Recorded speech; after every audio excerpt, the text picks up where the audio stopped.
أعوذ بالله من الشيطان الرجيم حاميم والكتاب المبين إنا أنزلناه في ليلة مباركة إنا كنا منذرين فيها يفرق كل أمر حكيم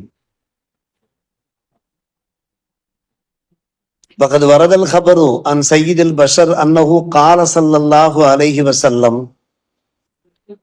إذا كانت ليلة النصف من شعبان فقوموا ليلها وصوموا نهارها إلى آخر الحديث. آمنا بالله صدق الله مولانا العلي العظيم وصدق رسوله النبي الكريم. اللهم صل على سيدنا محمد طب القلوب ودوائها وعافية الأبدان وشفائها ونور الأبصار وضيائها وعلى آله وصحبه وسلم.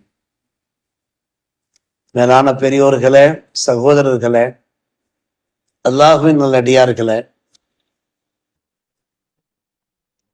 புனிதமான லைலத்துல் பராஆ, லைலத்துல் ஜும்மா, இந்த இரவில அல்லாஹ் நம்மை நீடூர் நெய்வாசல் ஜாமியா மஸ்ஜிதில ஒன்று சேர்த்திருக்கிறான். இந்த மகத்தான இரவில வணக்க வழிபாடுகளில் ஈடுபட்டு இயன்றவர்கள் முடிந்தவர்கள் நாளை பகல் நோன்பு நோற்று அல்லாஹ்விடத்திலே மன்றாடி துவா கேட்க போகும். புனிதமான இரவாக இந்த இரவு திகழ்கிறது. லைலத்துல் கத்ர் இரவு எப்படி புனிதமான இரவாக நாம் அதை கொண்டாடுகிறோமோ அதே போன்றுதான் லைலத்துல் பராஆ, லைலத்துல் மேராஜ் போன்ற இரவுகள் எல்லாம். அல்லாஹ் ரப்புல் ஆலமீன் இந்த இரவுகளை மேன்மைப்படுத்தியிருக்கிறான், சிறப்பாக்கி இருக்கிறான். நாம இந்த இரவுகளை கண்ணியப்படுத்தவில்லை, மகிமைப்படுத்தவில்லை, மாறாக இறைவன் மகிமைப்படுத்தியிருக்கிறான். உலகத்தின் அமைப்பை, உலகத்தின் படைப்புகளை அப்படித்தான் அமைத்திருக்கிறான். தில்கர் ருசுல் ஃபல்லல்னா பாதஹும் அலா பாத் என்கின்ற அந்த 3ஆம் ஜுஸுனுடைய தொடக்கத்தில் அல்லாஹ் சில ரசூல்மார்கள் சிலரை விட சிலரை நாம் சிறப்பித்திருக்கிறோம் என்று கூறி மூசா அலைஹிஸ்ஸலாம் அவர்களை சிறப்பித்ததை அப்படியே தொடர்ந்து பேசிக்கொண்டே போகிறான். சிலரை விட சிலரை அல்லாஹ் மேன்மைப்படுத்துகிறான், சிறப்புப்படுத்துகிறான். அதே போன்றுதான் இந்த பூமியிலே பார்க்கிறோம். பூமியிலே சில பாகங்கள் மிகச் சிறப்பு வாய்ந்ததாக, மகிமை வாய்ந்ததாக திகழ்கின்றன. மக்கா, மதீனா, அல் மஸ்ஜிதுல் அக்ஸா பள்ளிவாசல் இடம்பெற்றிருக்கக்கூடிய பலஸ்தீன் பூமி, அது அல்லாமல் மஸ்ஜித் குபா, இப்படி ஒவ்வொன்றாக நாம் எடுத்துக்கொண்டே போகலாம். இந்த பூமியிலேயே சில பகுதிகளை அல்லாஹ் மேம்படுத்தியிருக்கிறான், சிறப்புப்படுத்தியிருக்கிறான். மாதங்களை நாம் எடுத்துக்கொண்டோம் என்றால் புனித ரமதானை அல்லாஹ் மேம்படுத்தியிருக்கிறான், சிறப்பாக்கி இருக்கிறான். உம்மத்துமார்களை எடுத்துக்கொண்டோம் என்றால் உம்மத்து முகமது ஸல்லல்லாஹு அலைஹி வஸல்லம் அவர்களைத்தான் அல்லாஹ் மேன்மைப்படுத்தியிருக்கிறான். இது குர்ஆன் ஹதீஸின் வாயிலாக நாம் தெரிந்து கொள்கிற உண்மை. அதே போன்று சத்திய சஹாபிகள் எல்லா மூமின்களை விடவும் சிறப்பு வாய்ந்தவர்கள். இதுல எவருக்கேனும் சந்தேகம் இருக்க முடியுமா? பெருமானார் ரசூலே கரீம் ஸல்லல்லாஹு அலைஹி வஸல்லம் அவர்களை கண்ணார கண்டவர்கள், அவர்கள்தான் உலக மூமின்களை விட உயர்ந்தவர்கள். இதில் யாருக்கும் சந்தேகம் கிடையாது. சத்திய சஹாபிகளிலேயே மிக சிறப்பானவர்கள் 4 குலஃபாக்கள். அடுத்து அபூபக்கர் ரலியல்லாஹு அன்ஹு, அடுத்து உமர் ரலியல்லாஹு அன்ஹு, அடுத்து உஸ்மான் ரலியல்லாஹு அன்ஹு, அலி இப்னு அபீ தாலிப். இப்படி ஒவ்வொன்றாக நாம் எடுத்துக்கொண்டே போகலாம். வாரத்தில் 7 நாட்கள் இருக்கின்றன. அந்த 7 நாட்களிலே சிறப்பு வாய்ந்த நாள் ஜும்மாவுடைய நாள், அது நாம் அறியாமல் இல்லை. அதே போன்றுதான் உலக மக்களில் கோடான கோடி மக்கள் இருக்கிறார்கள், பல் சமயத்தை சார்ந்தவர்கள் இருக்கிறார்கள். ஏக இறைவனுடைய கூற்று பிரகாரம் பார்த்தோம் என்றால் எல்லா மக்களையும் விட அல்லாஹ் மூமின்களைத்தான் சிறப்பாக்கி இருக்கிறான். லக்கது மன்னல்லாஹு அலல் மூமினீன இது பாஸ ஃபீஹும் ரசூலா என்று கூறுகிறான். இதில் யாருக்கும் சந்தேகம் இருக்க முடியாது. இதே போன்றுதான் எத்தனையோ இரவுகளை நாம் காண்கின்றோம், சந்திக்கின்றோம். அந்த இரவுகள் நம்மை நோக்கி முன்னோக்கி வருகின்றன, பின்பு நம்மை விட்டு விடை பெறுகின்றன. அந்த இரவுகளிலே சில இரவுகளை அல்லாஹ் சிறப்பித்திருக்கிறான். இது இறைவன் விதித்த ஒரு நியதியாக இருக்கிறது. அதன் அடிப்படையில் தான் அல்லாஹ் ரப்புல் ஆலமீன் இந்த லைலத்துல்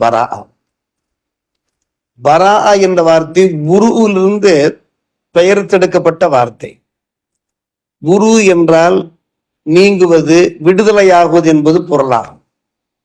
அல்லாஹ் ரப்புல் ஆலமீன் இந்த இரவிலே நாம் கேட்கக்கூடிய துவா பரகத்தின் காரணமாக லட்சோப லட்ச மக்களை நரகிலிருந்து விடுதலை செய்கிறார். எனவே இது விடுதலை தருகின்ற இரவு என்று பெயர் உண்டாகிவிட்டது இந்த இரவுக்கு. லைலத்துல் பரா என்றால் விடுதலை. விடுதலை என்றால் என்ன அர்த்தம்? நரகவாசிகளை நரகத்திலிருந்து விடுதலை செய்கிற இரவு என்பது பொருளாகும். அருமை பெருமக்களே, லைலத்துல் பரா இதற்கு வேறு சில புனை பெயர்களும் இடுபெயர்களும் இருக்கின்றன. லைலத்துல் முபாரக்கா, இப்போது நாம் ஓதி காண்பித்தோமே 44ஆம் அத்தியாயம் 1, 2, 3, 4 வசனங்கள் ஆரம்ப வசனங்கள் தான். 44ஆம் அத்தியாயம். ஹாமீம் வல் கிதாபில் முபீன் இன்னா அன்சல்னாஹு ஃபீ லைலத்தி முபாரக்கா. இந்த இரவுக்கு முபாரக்கான இரவு என்றும் ஒரு பெயர் இருக்கிறது. பரக்கத்து வாய்ந்த ஒரு இரவு. இதை விட ஒரு சிறப்பு என்ன இருக்க முடியும்? காரணம், இந்த இரவிலே அல்லாஹ் நமக்கு பரக்கத்தை பொழிய செய்கிறான், நேமத்தை ரஹமத்தை பொழிய செய்கிறான் என்கிற அடிப்படையில லைலத்து சக்கு சுவாது விடுதலை சீட்டு வழங்குகின்ற இரவு என்றும் சொல்வார்கள். நரக விடுதலை உறுதிப்படுத்தப்படுகின்ற விடுதலை சீட்டு வழங்கப்படுகிற இரவு என்றும் சொல்வார்கள். லைலத்து ரஹ்மா என்றும் கூறுவார்கள். இப்படி பல்வேறுபட்ட புனை பெயர்கள் அமையப்பட்டிருக்கின்றன. இதற்கு ஆதாரங்கள் என்ன? அந்த ஆதார வசனமாகத்தான் நாம் 44ஆம் அந்த அத்தியாயத்தினுடைய அந்த ஆரம்ப வசனத்தை ஓதி காண்பித்தோம். அல்லாஹ் ரப்புல் ஆலமீன் கூறுகிறான், இந்த இறைமறையின் மீது ஆணையாக நாம் இந்த இறைமறையை ஒரு முபாரக்கான இரவிலே நாம் இறக்கி வைத்தோம். நாம் மக்களை அச்சமூட்டி எச்சரிக்கை செய்பவர்களாக இருக்கிறோம். இந்த நாளில் தான் பல்வேறுபட்ட உறுதியான விஷயங்கள் வகுக்கப்படுகின்றன என்று அல்லாஹ் சொல்கிறான். அம்பர்மின் இந்த இப்படியே வசனம் தொடர்கிறது. நிறைய முஃபஸ்ஸிரீன்கள், குர்ஆன் விரிவுரையாளர்கள் இந்த லைலத்து முபாரக்காவை கொண்டு கருத்து இந்த லைலத்துல் பராத்து தான், பராத்து இரவு தான். பராத்து இரவு என்கிற ஒரு புனிதமான இரவு இருக்கிறது என்பதற்கு இந்த சூரத்து துஹானுடைய அத்தியாயத்தின் இந்த ஆரம்ப வசனம் தான் ஆதாரம் என்று கூறுகிறார்கள். லைலத்துல் கதிர் மகிமை வாய்ந்த மகத்துவமிக்க இரவு தான். அதற்கு இன்னா அன்சல்னா ஃபீ லைலத்துல் கதிர் சூரா ஆதாரம். லைலத்துல் பராத்தும் மிகவும் சிறப்பு வாய்ந்த ஓர் இரவு என்பதற்கு சூரத்து துஹான்ல உள்ள ஆரம்ப வசனம் ஆதாரம். அப்படியானால் இறைமறையை அல்லாஹ் ரப்புல் ஆலமீன் எப்போது இறக்கிறான் என்கிற கேள்வி எழுகிறது. லைலத்துல் கதிரிலே இறக்கினானா, இல்லை இந்த லைலத்துல் பராத்திலே இறக்கினானா? ஆம், லவ்ஹுல் மஃபூல் என்கின்ற டோட்டல் ஸ்டேட்மெண்ட் உள்ள ஒரு இமாம் முபீன் என்று அல்லாஹ் கூறுகிறானே, லௌஹ மஹ்ஃபூல் பாதுகாக்கப்பட்ட அந்த பெட்டகம், அதிலே இறைமறையினுடைய 6666 வசனங்களும் பொறிக்கப்பட்டிருக்கிறது. அந்த வசனங்களை அல்லாஹ் ரப்புல் ஆலமீன் உலகவான் 7 வான்கள் இருக்கின்றனவே, வானங்கள் இருக்கின்றனவே, உலக வானின் பக்கம் இறக்கி வைத்த இரவுதான் இந்த இரவு. சமாவு துன்யா என்று சொல்வார்கள். அரபியிலே சமாவு துன்யா என்று சொல்வார்கள். இந்த இரவிலே அல்லாஹ் ஒட்டுமொத்தமாக இறக்கி அதற்கு பின்பு லைலத்துல் கதிர் இரவிலே இக்ரா பிஸ்மி ரப்பிக்கல்லதி ஹலகவிலிருந்து ஒவ்வொரு வசனமாக நஜ்மன் சன்னம் சன்னமாக அல்லாஹ் இறை வசனத்தை இறக்க ஆரம்பித்தான். ஆக இறை மறை இறக்கப்பட்டதற்கு இந்த 2 இரவுகளும் சம்பந்தப்பட்டிருக்கின்றன. லைலத்துல் கதிர் இரவும் சம்பந்தப்பட்டிருக்கிறது, லைலத்துல் பராத் இரவும் சம்பந்தப்பட்டிருக்கிற காரணத்தினால்தான் இந்த இரவு பற்றி அல்லாஹ் சொல்லும் போது லைலத்து முபாரக்கா, பரக்கத்து வாய்ந்த இரவு என்று அல்லாஹ் சொல்லுகிறான். இது இந்த வசனத்துக்குண்டான ஒரு விளக்கம். அருமை சகோதரர்களே, பெருமானார் ரசூலே கரீம் ஸல்லல்லாஹு அலைஹி வஸல்லம் அவர்கள் என்ன சொன்னார்கள்? சற்றேறக்குறைய 10 சஹாபிகள் இந்த இரவனுடைய மகிமை பற்றி ஹதீஸ் அறிவிப்பு செய்திருக்கிறார். சில பேர் அந்த ஹதீஸ் எல்லாம் லைஃப் என்றோ முர்சல் என்றோ ஒதுக்க பார்க்கிறார்கள். ஆனால் ஒதுக்குவதற்கு ஒன்றுமே கிடையாது. இப்னு மாஜா, அஹ்மது, முஸ்ததரக்கு, துர்முதி போன்ற ஹதீஸ் வேளைகளிலே இந்த ஹதீஸ்கெல்லாம் பதிவு செய்யப்பட்டிருக்கிறது. நம்புவோர் நம்புகிறார்கள், நாம் நம்புகின்றோம், அல்லாஹ்விடத்திலே இறைஞ்சுகின்றோம், துவா கேட்கிறோம். அவனிடத்தில் தானே நாம் இறைஞ்ச முடியும், கையேந்த முடியும். அல்லாஹ் கபூல் செய்வான், நமக்கு சந்தேகமே வேண்டியது கிடையாது. அந்த ஹதீஸ்களை நமக்கு என்ன எடுத்துரைக்கப்பட்டிருக்கிறது என்று கேட்டால், ஒரு ஹதீஸைத்தான் நாம் எடுத்த மாத்திரத்திலே துவக்கத்திலே வாசித்து காண்பித்தோம். பெருமானார் ரசூலே கரீம் ஸல்லல்லாஹு அலைஹி வஸல்லம் உரைக்கிறார்கள், ஷாபானுடைய அந்த நடுப்பகுதி வந்து விட்டால், அதாவது பிறை 15 வந்து விட்டால் இரவு நேரத்திலே நீங்கள் நின்று தொழுங்கள், பகலிலே நோன்பு வையுங்கள், உசூமு நஹாரஹா. என்ன காரணம்? பெருமானார் ரசூலே கரீம் ஸல்லல்லாஹு அலைஹி வஸல்லம் அவர்கள் கூறுகிறார்கள், என்ன காரணம்? இரவு நேரத்திலே தொழுங்கள், பகலிலே நோன்பு வையுங்கள் என்று நபிகள் நாயகம் ஸல்லல்லாஹு அலைஹி வஸல்லம் அவர்கள் எடுத்துரைக்க காரணம் என்னவென்று கேட்டால், உலக வானிலை இருந்து கொண்டு சூரியன் அஸ்தமித்த நேரத்திலிருந்து சூரியன் அஸ்தமித்து விட்டது. இப்போது நாம் மகரிபுக்கும் இஷாவுக்கும் இடைப்பட்ட நேரத்திலே நாம் இருந்து கொண்டிருக்கிறோம். இறைவனிடமிருந்து அறிவிப்புகள் வெளியாகி கொண்டே இருக்கிறது. நாம் காது கொடுத்து நம்முடைய காதிலே அது சேராவிட்டாலும் கூட அறிவிப்புகள் வெளியாகி கொண்டிருக்கிறது. எத்தனையோ அறிவிப்புகள் உலகம் பூராம் வெளியாகிறது. நாம் எல்லாவற்றையும் காது கொடுத்து கேட்டுக்கொண்டா இருக்கிறோம். அதே போன்றுதான் அறிவிப்புகள். என்ன அறிவிப்புகள்? அல்லாஹுடைய புறத்திலிருந்து அறிவிப்பு வெளியாகி கொண்டிருக்கிறது. அலாமின் முஸ்தக்ஃபிரின் பாக்ஃபிருலா, என்னிடத்திலே பாவ மன்னிப்பு வேண்டுவோர் உண்டா, அவர் பாவத்தை நான் மன்னிக்கிறேன். அலாமின் முஸ்தர்ஸிக்கின் ஃபார்ஸுஃபு, என்னிடத்திலே இரணத்தை வேண்டுவோர் உண்டா, நான் இரணத்தை தருகிறேன். அலாமின் முபுத்தரன் ஃபஹுவாஃபீஹி, யாராவது சிரமத்திலே சோதனையிலே அகப்பட்டவர் உண்டா, நான் அவருடைய சோதனையை சிரமத்தை நான் நீக்குகிறேன். அலா கதாவ கதா, இப்படியே தொடர்கிறது. அலா கதாவ கதா என்றால் இப்படி பல்வேறுபட்ட அறிவிப்புகள். ஹத்தா எத்துருகல் ஃபஜ்ரு ரவாஹி இப்னு மாஜா. ஃபஜ்ரு நேரம் வருகின்ற வரை இந்த அறிவிப்புகள் வெளியாகி கொண்டே இருக்கிற காரணத்தினால்தான் அருமை சகோதரர்களே, பெரியோர்களே, எங்கள் மாவட்டங்கள்ல எல்லாம், திருச்சி மாவட்டம், அதை சுற்றி உள்ள மாவட்டங்கள் எல்லாம் இரவெல்லாம் மக்கள் நின்று தொழுது கொண்டிருப்பார்கள். இரவெல்லாம் நோன்பு நோற்பார்கள், தொழுது கொண்டிருப்பார்கள். இரவெல்லாம் ஜியாரத்துல் குபூரில ஈடுபட்டு கொண்டிருப்பார்கள். காரணம், ஹத்தா எத்துலுகல் ஃபஜ்ர், ஃபஜ்ர் நேரம் வருகிற வரை இந்த அழைப்புகள், இந்த அறிவிப்புகள் வெளியாகி கொண்டே இருக்கிறது. இது ஒரு ஹதீஸ் ஆதாரம். மற்றொரு ஹதீஸ் ஆதாரம், ஆயிஷா ரலியல்லாஹு அன்ஹா அவர்கள் அறிவிப்பு செய்கிறார். ஒரு இரவு மருகும் தாஜு ஷரீப் எஸ்ஆர் ஷம்சுல்லாஹ் அவர்கள் இந்த ஹதீஸை பிரத்யேகமாக குறிப்பிடுவார்கள். ஒரு இரவு நடுராத்திரி பக்கத்தில் பெருமானாரை காணவில்லை, என்னோடு சேர்ந்து துயில் கொண்டிருந்தவர்களை காணவில்லை.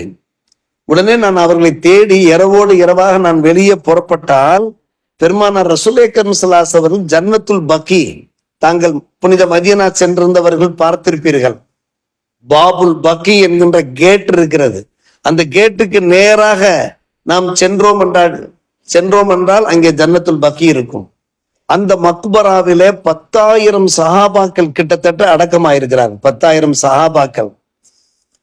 ஜன்னத்துல் பக்கியிலே பெருமானார் ரசூலே கரீம் ஸல்லல்லாஹு அலைஹி வஸல்லம் அவர்கள் தங்களுடைய சிரசை விண்ணின் பக்கம் உயர்த்தியவர்களாக இருக்கிறார்கள். அரவம் கேட்டு திரும்பி பார்த்தார்கள். இந்த இரவு நேரத்திலே தம்முடைய அருமை துணைவி தன்னை தேடி வந்து விட்டாரே. கேட்டார்கள், அக்குன்தி தகாபினா யஹீஃபல்லாஹு அலைக்கி வ ரசூலு, அல்லாஹ் ரசூல் உங்களுக்கு மோசம் செய்து விடுவார்கள் என்று நீங்கள் பயந்து விட்டீர்களா? நீங்கள் பயந்து விட்டீர்களா? ஆயிஷா அம்மா சொன்னார்கள், இல்லை. ஃபகுல்து யா ரசூலல்லாஹ் லனம்து அன்னக அதைத்த பாத நிசாய்க்கு, வேறு துணைவிமார்கள் வீட்டுக்கு சென்று விட்டீர்களோ என்று நான் நினைத்து உங்களை தேடிக்கொண்டு வந்தேன். பெண்களுக்கே உண்டான ஒரு குணம். அப்போதான் பெருமானார் ரசூலே கரீம் ஸல்லல்லாஹு அலைஹி வஸல்லம் சொன்னார்கள், இந்த இரவு எந்த இரவு தெரியுமா? இது என்ன மாசம்? ஷாபான் மாதம். ஷாபான் மாதத்தினுடைய லைலத்துன் நிஸ்ஃபி மின் ஷாபான், 15ஆம் இரவு. இந்த இரவிலே உலக வானிலே அல்லாஹ் இறங்கி, நன்கு கவனிக்க வேண்டும், பனு கலபு என்கின்ற கோத்திரத்தார்கள் இருக்கிறார்கள். அந்த கோத்திரத்தார்கள்கிட்ட இருக்கக்கூடிய அந்த ஆடுகள் இருக்கின்றனவே, அந்த ஆடுகளுடைய ரோமங்கள் இருக்கின்றனவே, அது ரொம்பவும் அடர்த்தியாக இருக்கும். ரொம்ப ரொம்ப அடர்த்தியா இருக்கும். அந்த ரோமங்களை விடவும் அதிகமான பேருக்கு அல்லாஹ் பாவம் மன்னிப்பு வழங்குறான். ரோமங்களை எண்ண முடியுமா? ரோமங்களை நாம் எண்ண முடியுமா? அதை விட கோடான கோடி பேருடைய பாவங்களை அல்லாஹ் மன்னிக்கின்ற ஒரு அற்புதமான இரவு. ரவாஹு அஹ்மத் வ துர்முதி வ இப்னு மாஜா. அருமை சகோதரர்களே, பெரியவர்களே, இந்த ஹதீஸுகள் எல்லாம் குத்துபா கிதாபிலையும் இடம்பெற்றிருக்கிறது. கடந்த வெள்ளிக்கிழமை ஜும்மா குத்துபாவில இந்த ஹதீஸுகளை எல்லாம் நாம் வாசித்து காண்பித்து கொண்டிருந்தோம். மாஷா அல்லாஹ். இப்படி பார்க்கிற போது நிறைய ஹதீஸ்கள் ஆதாரம். அதுல உசாமா பின் ஸைத் ரலியல்லாஹு அன்ஹு கூறுகிறார்கள், யா ரசூலல்லாஹ், ஏனைய மாதங்களை விட ரமலானை தவிர்த்து ஷாபான் மாதத்திலே நீங்கள் அதிகம் நோன்பு நோக்க என்ன காரணம் என்று கேட்டார்கள் உசாமா பின் ஸைத். ரமலான் 30 நாளும் நாம் நோன்பு நோற்போம். மற்ற மாதங்கள்ல ஐயாமுல் பீல்ல நோன்பு நோற்பவர்கள் இருக்கிறார்கள். 13, 14, 15 அந்த 3 நாட்களும் திங்கள் வியாழன் நோன்பு நோற்பவர்களாக இருக்கிறார்கள். ஆனால் ஷாபான் மாதத்திலே பெருமானார் ரசூலே கரீம் ஸல்லல்லாஹு அலைஹி வஸல்லம் அவர்கள் அதிகம் நோன்பு நோற்றார்கள். என்ன காரணம் என்று சஹாபிகள் கேட்டுவிட்டார்கள். சொன்னார்கள், பெருமானார் ரசூலே கரீம் ஸல்லல்லாஹு அலைஹி வஸல்லம், மக்கள் இந்த மாதத்தின் அருமையை சரியாக புரியாமல் இருக்கிறார்கள். அலட்சியமா இருக்கிறார். ரஜபுக்கும் ரம்ஜானுக்கும் இடையில இருக்கக்கூடிய இந்த மாதத்தின் அருமை என்ன தெரியுமா? துருஃபோஃபியல் ஆமால், நாம் செய்கின்ற அமல்கள் எல்லாம் அல்லாஹ்விடத்திலே கொண்டு போய் சேர்க்கப்படுகிறது. சேர்க்கப்படுகிற காரணத்தினால என்னுடைய அமலும் அல்லாஹ்விடத்திலே சென்று சேர வேண்டும். நான் நோன்பாளியாக இருக்கிற நிலைமையிலே சென்று சேர வேண்டும் என்று சொன்னார். பகலிலே நான் நோன்பு நோற்றவனாக இருக்கிற நிலைமையிலே நான் செய்கின்ற அமல்கள் யாவும் ஏக இறைவன் ரப்புல் ஆலமினிடத்திலே கொண்டு போய் சேர்க்கப்பட வேண்டும் என்று நான் ஆசிக்கிறேன் என்றார்கள் நபிகள் நாயகம். அப்படியானால் நாம் எந்த அளவுக்கு இந்த நாளை நாம் கண்ணியப்படுத்த வேண்டும், கௌரவப்படுத்த வேண்டும். நம்முடைய மக்கள் பலரும் நோன்பு நோக்க ஆரம்பித்திருக்கிறார்கள். புதன் நோன்பு நோற்றார்கள், வியாழன் நோன்பு நோற்றார்கள், இன்று இரவும் நோன்பு நோக்க போகிறார்கள். 3 தினங்களும் நோன்பு நோற்ற நல்ல பெருமக்கள் இங்க நம் மக்களிலேயே இருக்கிறார்கள். இது அல்லாஹ் தந்த ஒரு பாக்கியம். சரி, குறைந்தபட்சம் இன்று இரவாவது நாம் நோன்பு நோக்க முயற்சிக்க வேண்டும். காரணம், பெருமானார் ரசூலே கரீம் ஸல்லல்லாஹு அலைஹி வஸல்லம் பகிர்ந்து விட்டார்கள், நீங்கள் இரவு நின்று தொழுங்கள், பகலில நோன்பு வையுங்கள். அந்த ஹதீஸுக்கு நாம் ஒரு மரியாதை செய்ய வேண்டுமே. நம்மளால் இயன்ற அளவுக்கு மரியாதை செய்து, பரலான நோன்பு கிடையாது, வாஜிபான நோன்பு கிடையாது, அதுல சிந்தித்தும் சந்தேகம் கிடையாது. என்றாலும் கூட இது நஃபில் சுன்னத் என்கின்ற அந்த அந்தஸ்தை பெறுகிறதா இல்லையா? அதன் மூலமா நம்முடைய பாவங்கள் மன்னிக்கப்படுகின்றனவே, நம்முடைய ரிசுக்குகள் விஸ்தரிக்கப்படுகின்றனவே. எனவே நாம் நோன்பு நோக்க கேள்வி கேட்கிறார்கள். வெள்ளிக்கிழமை நோன்பு நோக்கலாமா என்று கேள்வி கேட்கிறார்கள். அதிலே அருமை சகோதரர்களே, இது சௌமு கையத், இது எதிர்பாராமல் லைலத்துல் பரா இன்றைக்கு அமைந்து விட்டது. ஒவ்வொரு வருஷமும் சரியாக வெள்ளிக்கிழமை தான் வரும் என்று சொல்ல முடியாது. அப்படி வருகிறதா? இந்த ஆண்டு தற்செயலாக, அரபியில இத்திஃபாக்குன் என்று கூறுவார்கள், தற்செயலாக வெள்ளிக்கிழமை அமைந்திருக்கிற காரணத்தினாலே, இது நாம இந்த வெள்ளியை தேடி நாம் நோன்பு நோக்கவில்லை, தானாகவே லைலத்துல் பராவாக அமைந்து விட்ட காரணத்தினாலே நாம் நோன்பு நோற்பது எந்த வகையிலும் குற்றமாகாது. ஒரு நோன்பு நோற்றாலும் கூட அந்த நோன்புடைய முழு பரக்கத்து கிடைக்கும். ஆயிஷா ரலியல்லாஹு தஆலா அன்ஹாவுடைய ஹதீஸ் இன்னும் சற்று விரிவாக வருகிறது, நன்கு கவனிக்க வேண்டும். இந்த இரவிலே, இந்த இரவனுடைய மகிமை என்ன என்று அன்னை ஆயிஷா ரலியல்லாஹு அன்ஹா அவர்கள் கேட்டபோது பெருமானார் ரசூலே கரீம் ஸல்லல்லாஹு அலைஹி வஸல்லம் பதில் சொல்லுகிறார்கள், ஃபீஹா யுக்தபு குல்லு மௌலூதின், பிறக்கின்ற பிள்ளைகள் பதிவு செய்யப்படுகிறார்கள். எந்தெந்த குடும்பங்கள்ல பிள்ளைகள் பிறக்க போகிறார்கள், எத்தனை பிள்ளைகள் பிறக்க போகிறார்கள். மின் பனி ஆதம் ஃபி ஹாதிஹி ஸனா, இந்த வருஷத்துல இரணம் பதிவு செய்யப்படுகிறது, மரணம் பதிவு செய்யப்படுகிறது, ஜனனம் பதிவு செய்யப்படுகிறது. நாம் செய்கின்ற அமல்கள், எத்தனை பேர் நம்மை விட்டும் பிரிந்து போய்விட்டார்கள். ஆம், இந்த நாளிலே வைத்து உறுதிப்படுத்தப்படுகிறது. நாம் நன்கு கவனிக்க வேண்டும். லவ்ஹுல் மஹ்ஃபூலில் தான் நம்முடைய தலையெழுத்த அத்தனையும் பதிவாகிவிட்டதே. லவ்ஹுல் மஹ்ஃபூல்ல உள்ள பிரகாரம் தானே உலகத்தில நிகழ்வுகள் இருக்கும், நடப்புகள் இருக்கும் என்கின்ற ஒரு சந்தேகம் உங்களுக்கு எழலாம். ஆனால் இது அல்லாஹ்வுடைய அதிகாரத்தில் உட்பட்டது. அவன் நாடினால் என்ன செய்ய முடியும்? அவன் விதித்த விதியை மாற்ற முடியுமா? முடியாதா? அல்லாஹ்வால் விதித்த விதியை அல்லாஹ்வால் மாற்ற முடியாதா? சற்று யோசித்து பாருங்கள்.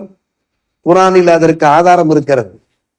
குர்ஆனிலே யம்ஹுல்லாஹு மா யஷா வ யுஸ்பித் வ இந்தஹு உம்முல் கிதாப், அதான வசனம்.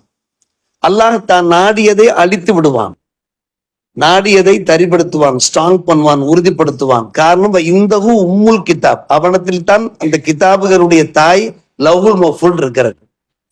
பட்ஜெட் தாக்கல் செய்யப்பட்டு விட்டாலும் கூட அது தாக்கல் செய்யப்பட்டதான் உறுதிப்படுத்தப்படுகின்ற விஷயம் இன்றைய காலகட்டம். சொல்ல போனால் பூர்வாங்கமாக இது இருந்து கொண்டிருக்கிறது.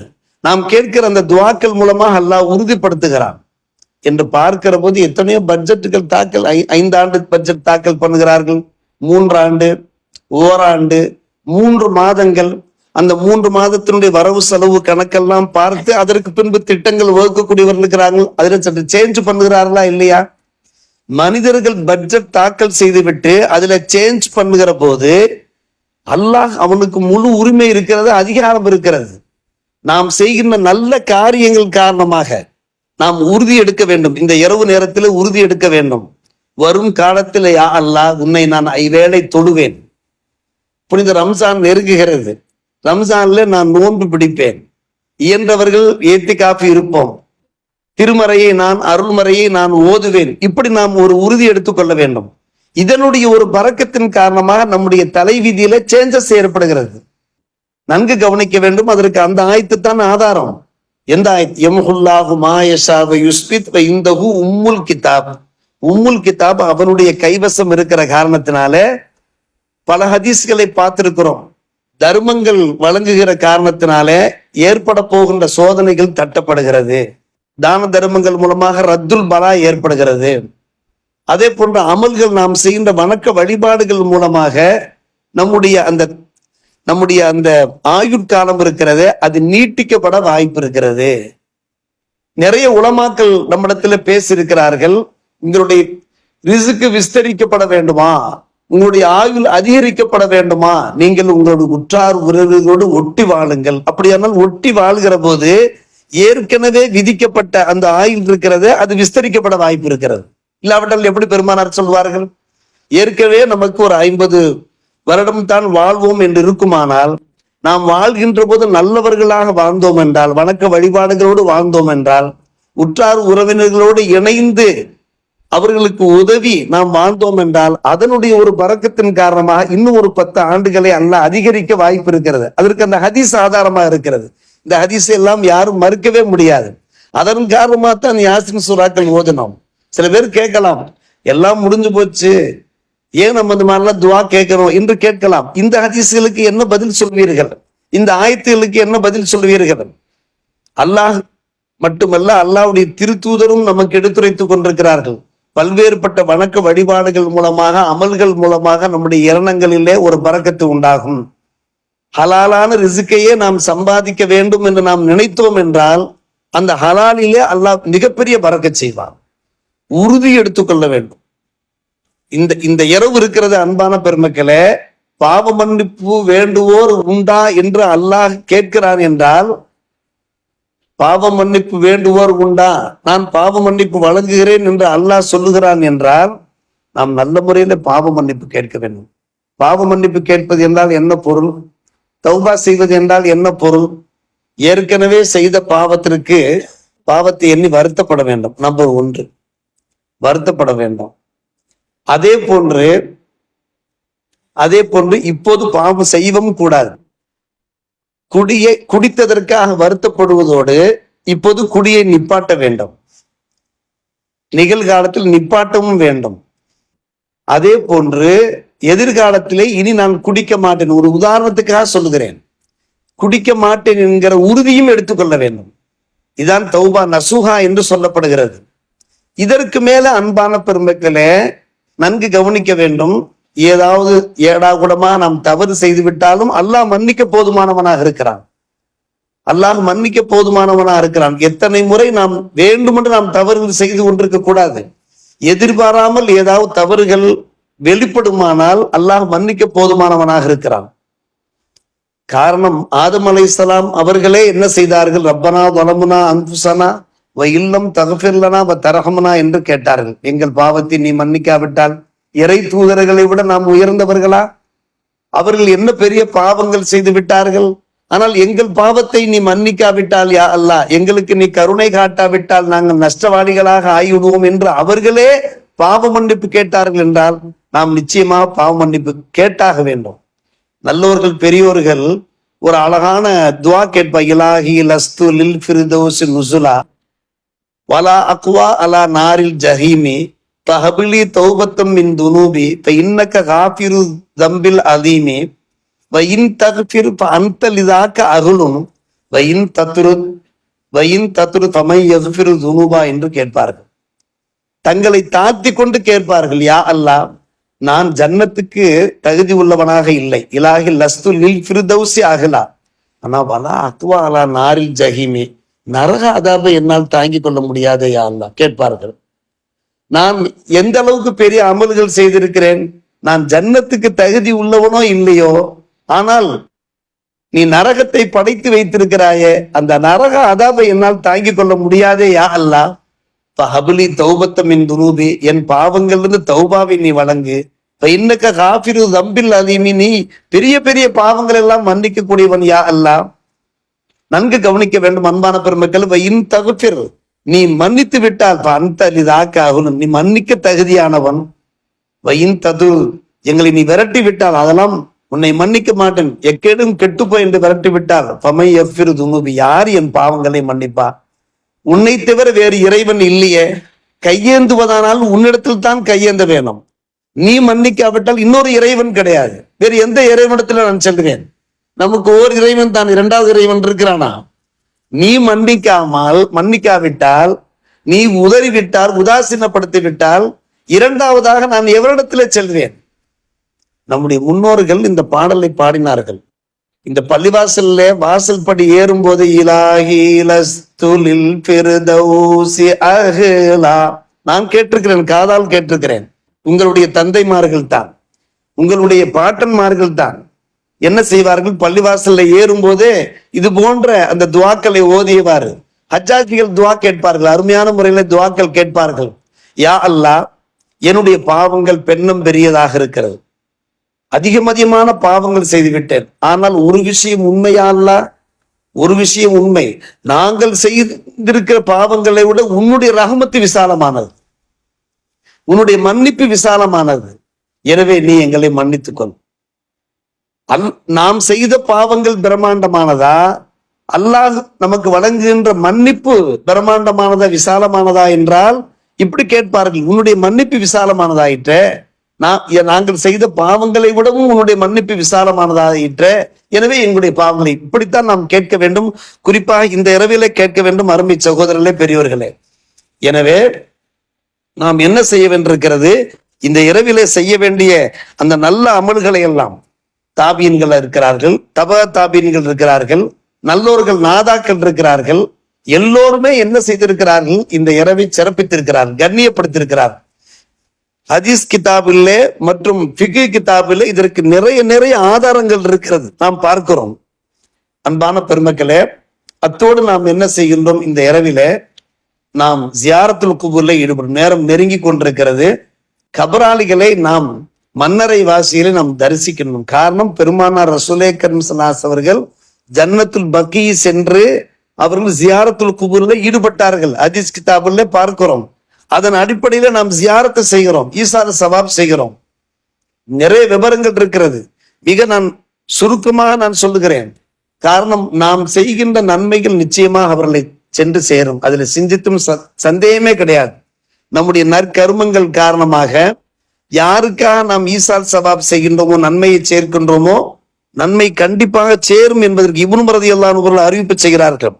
பெருமானார் ரசூலே கரீம் ஸல்லல்லாஹு அலைஹி வஸல்லம் சொன்னார்கள், யார் தம்முடைய பெற்றோருக்காக ஹஜ் செய்கின்றாரோ அவருக்கு நரக விடுதலை கிடைக்கும் மட்டுமல்ல, ஹஜ்ஜு செய்யப்படக்கூடியவர்களுக்கு பெற்றோருக்கு கிடைக்கின்ற அந்த முழுமையான ஹஜ்ஜு நன்மை கிடைப்பது போன்றே யார் அவர்களுக்கு ஹஜ்ஜு செய்கிறாரோ அவருக்கும் முழு நன்மை கிடைக்கும். அவர்கள் இறந்து போய் விட்டார்கள்.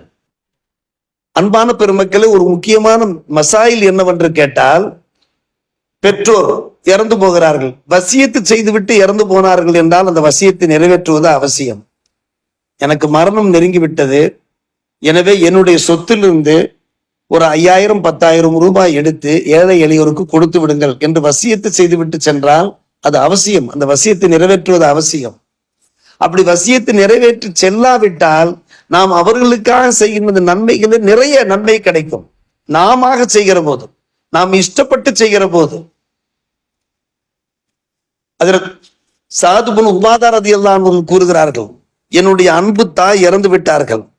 யார் ரசூலல்லாஹ், என்னுடைய அன்பு தாய் இறந்து விட்டார்கள், அவர்களுக்காக நான் ஏதாவது செய்ய வேண்டும் என்று விரும்புகிறேன். ஐயு சதக்கத்தை அஃதல் என்று கேட்டார்கள்.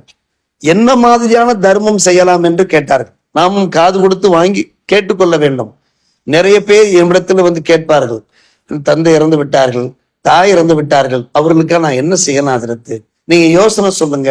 குர்ஆன் வாங்கி வைக்கலாமா, கிதாபுல் வாங்கி கொடுக்கலாமா, வேறு என்ன செய்யலாம் என்று கேட்பது உண்டு. இதோ அதே போன்று கேட்கிறார்கள். பெருமானார் ரசூலுல்லாஹி ஸல்லல்லாஹு அலைஹி வஸல்லம் கேட்கிறார்கள். சாது பின் உபாதாவுடைய தாய் சாத், என்னுடைய தாய் இறந்து விட்டார்கள், எந்த மாதிரியான சதக்கா நான் செய்யட்டும்? கால பெருமானார் சொன்னார்கள், அல்மா, தண்ணீர் தானம் செய்யுங்கள் என்று சொன்னார்கள். உடனே சாது பின் உபாதா ரலியல்லாஹு அன்ஹு என்ன செய்தார்கள்? ஒரு கிணற்றையே தோண்டினார்கள். தோண்டி பகால ஹாதா லி உம்மி சாத், இந்த பீர் இருக்கிறது, இந்த கிணறு இருக்கிறது என்னுடைய அன்பு தாய்க்கு என்று அவர்கள் வக்ஃப் செய்து விட்டார்கள். வக்ஃப் செய்து விட்டார்கள். அன்பான பெருமரவாகும் அபூதாவுது. இன்றைக்கு நாம் பார்க்கிறோம், நிறைய பள்ளிவாசல்கள் கட்டுகிறார்கள். பள்ளிவாசல்கள் கட்டி வக்ஃப் செய்கிறார்கள், தங்களுடைய பெற்றோருக்காக வக்ஃப் செய்கிறார்கள். அந்த நன்மை சதக்கத்துன் ஜாரியாவாக சென்று அடைவதற்காக வேண்டி. இப்போது நாம் கிணறு வெட்டுகிறோமோ இல்லையோ, ஒரு பங்கன் நடக்கிறது என்று வைத்துக் கொள்ளுங்கள். அந்த பங்கன்ல தண்ணீர் பாட்டில் நாம் சப்ளை செய்யலாம். காரணம், பெருமானார் அல் மா என்றுதான் சொன்னார்கள், நீங்கள் கிணறு வெட்டு என்று கூறவில்லை. ஒவ்வொரு ஹதீஸ்லிருந்தும் ஒவ்வொரு மசாயில் நாம் எடுக்க முடியும், கிணறு வெட்டி என்று கூறவில்லை. எனவே இது போன்ற இப்படி செய்தோம் என்றால் அந்த மையத்துகளுக்கு நன்மை சென்று சேர்ந்து கொண்டே இருக்கிறது. நாம் அடிக்கடி சொல்லுகின்ற ஒரு விஷயம் தான் சூரத்துல் ஹஷ்ரிலே உண்டான ஒரு வசனம், வல்லதீன ஜாஉ மின் பாதிஹிம் யக்கூன் ரப்பனா இக்ஃபிர் லனா வ லிஇஹ்வானினா. பின்னாடி வரக்கூடியவர்கள் முன்னாடி வந்தவர்களுக்காக துஆ கேட்கிறார்கள். ரப்பனா இக்ஃபிர் லனா வ லிஇஹ்வானினா அல்லதீன சபகூனா பில் ஈமான். யா அல்லாஹ், எங்கள் பாவங்களை மன்னித்துக்கொள் யா அல்லாஹ், எங்களை விட்டு முந்தி சென்று விட்ட எங்களுடைய பெற்றோர், எங்களுடைய மூதாதையருடைய பாவங்களை மன்னித்துக்கொள் யா அல்லாஹ் என்று கேட்பார்கள் என்று அல்லாஹ் நல்லவர்களை பற்றி பேசுகிறார். யோசிக்க வேண்டும். பெருமானார் ரசூலுல்லாஹி ஸல்லல்லாஹு அலைஹி அவர்கள் ஒரு கபரை கடந்து செல்கிறார்கள். ஒரு கபரை கடந்து செல்கிற போது அந்த கபர்வாசி அடக்கம் செய்யப்பட்டிருக்கிறார். அப்போது நபிகள் நாயகம் ஸல்லல்லாஹு அலைஹி சொல்கிறார்கள், இஸ்தக்ஃபிரு லி அஹீக்கும், உங்களுடைய அன்பு சகோதரருக்காக நீங்கள் பாவ மன்னிப்பு கேளுங்கள். வஸலு லஹு தஸ்பீத்தை கேளுங்கள். அதாவது கபரிலே முன்கர் நக்கீர்கள் வந்து கேள்வி கேட்பார்கள், மர் ரப்புக்கு, ரப்பு யாரு, ஒமன் நபிக்கு நபி யாரு, உமாதீனுக்கு தீன் எது என்றெல்லாம் கேட்பாங்க. அப்ப அந்த நேரத்துல வந்து பிசைகிடக்கூடாது, சிலிப்பாயிடக்கூடாது. கேட்கின்ற கேள்விக்கு சரியான விடை சொல்லணும். நீங்க பசலூலவு தஸ்பீத்தை என்று சொன்னார்கள். இப்ப இன்னும் ஆன யுஸ்அல் என்றால் இப்போது அவர் கேள்வி கேட்கப்பட்டு கொண்டிருக்கிறார் என்று சொன்னார்கள். அந்த கபர்வாசி அடக்கம் செய்யப்பட்டிருக்கிறார். பச்சை மண்ணு கடந்து போகிறார்கள். அப்போது பெருமானார் ரசூலேக்கன் இதெல்லாம் இந்த ஹதீஸ்கள் எல்லாம் நமக்கு எதை காட்டுகின்றன? அவர்களுக்கு கேட்கிற துவாக்கள் கபூலாகும் என்பதைத்தானே காட்டுகின்றன. எனவேதான் நாம் என்ன செய்கின்றோம்? அன்பான பெருமக்களே, ஜனாசா தொழுகை நாம் நடத்துகின்றோமே, ஜனாசா தொழுகை என்ன? பாவ மன்னிப்பு கேட்பதுதான். நன்கு யோசித்து பாருங்கள். எதற்காக நம்ம ஜனாசா தொழுகை நம்ம வந்து நின்றுகிட்டு ருக்கு செஞ்சுக்கிட்டு சுஜூதா செஞ்சுக்கிட்டு இருக்கிறோம்? முதல் ரக்காத்துல சரா ஓதுறோம், ஷாஃபி அக்கர் சூரத்துல் ஃபாத்தியா ஓதுறாங்க. 2ஆம் ரக்காத்துல வந்து என்ன செய்யறோம்? ஸலவாத் தரூத் இப்ராஹிம் அலைஹிஸ்ஸலாத்து வஸ்ஸலாம் ஓதுகிறோம். 3ஆம் ரக்காத்துல என்ன ஓதுறோம்? 3ஆம் ரக்காத்துல என்ன ஓதுறோம்? அல்லாஹும்ம இக்ஃபிர் லி ஹய்யினா வ மையித்தினா வ ஷாஹிதினா வ காயிபினா என்னதானே ஓதுறோம். பாவ மன்னிப்பு தானே கேட்கிறோம். ஏன் பாவ மன்னிப்பு கேட்கிறோம்? நாம பாவ மன்னிப்பு கேட்டா அவங்களுடைய பாவங்கள் மன்னிக்கப்படும், அவங்களுடைய பிழைகள் பொறுக்கப்படுங்கிறதுக்காக நம்ம கேட்கிறோம். எனவேதான் கபூர் சில பேர் என்ன செய்வார்கள், விதண்டாவாதம் பேசுவார்கள். அவரவர் செய்கின்ற அமல்கள் தான் அவரவருடைய மண்ணுக்கு உதவும் என்று சொல்வார்கள். ஆனால் அருமை சகோதரர்களே, ஒரு காலம் நம்முடைய பெற்றோரை நாம் மறக்க முடியாது, நம்முடைய மூதாதையரை நாம் மறக்க முடியாது, நமக்கு துணை நின்றவர்களை மறக்க முடியாது. ஒரு ஹதீஸிலே மருகும் தாஜு சரியத் சம்ஸ்தானத்தில் அடிக்கடி சொல்வார்கள், இறந்து விட்டவர்கள் நன்கு கவனிக்க வேண்டிய ஒரு ஹதீஸ், இறந்து விட்டவர்கள் இருக்கிறார்களே அவர்கள் தண்ணீரிலே மூழ்கக்கூடியவர்களை போல திணறிக் கொண்டிருப்பார்கள். எதை எதிர்பார்த்து கொண்டிருப்பார்கள் என்றால் தம்முடைய தந்தையிடமிருந்து, ஹதீஸ் தம்முடைய தாயிடமிருந்து, தம்முடைய சகோதரர், தம்முடைய ஃப்ரெண்டுகள் சதிகள் நமக்கு ஏதாவது நன்மைகள் சேருமா என்று எதிர்பார்த்தவாறு இருப்பார்களாம். நாம் துவா செய்கின்ற போது ஹதீஸ்ல வருகிறது,